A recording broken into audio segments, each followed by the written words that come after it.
पंतप्रधान किसान सन्मान निधी योजनेचा 19वा हप्ता 24 फेब्रुवारी रोजी खात्यामध्ये जमा केला जाणार आहे आणि या योजनेच्या माध्यमातून पीएम किसान लाभार्थी शेतकऱ्यांच्या खात्यात 2000 रुपये जमा होणार आहेत।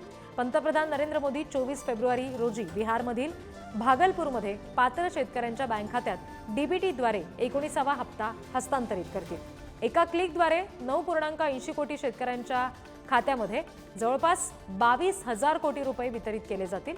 ही माहिती केंद्रीय मंत्री शिवराज सिंह चौहान यांनी दिली आहे।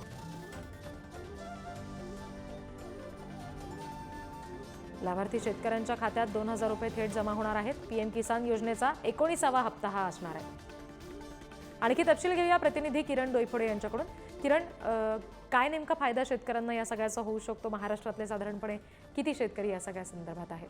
रिद्धी, आपण पाहिलं तर शेतकऱ्याचे उत्पन्न वाढवण्याच्या उद्देशाने सरकारने ही किसान योजना चालू केली आहे। पंतप्रधान नरेंद्र मोदी 24 फेब्रुवारी रोजी पंतप्रधान किसान सन्मान निधी हा शेतकऱ्यांना 19वा हप्ता हा जारी करणार आहे। सुमारे 2200 कोटी रुपये हस्तांतरित केले जातील। पीएम किसान योजनेअंतर्गत प्रत्येक लाभार्थी शेतकऱ्याला दर 4 महिन्यांनी 2000 रुपयाचा 3 समान हप्त्यामध्ये 6000 रुपयाचा वार्षिक लाभ दिला जातो।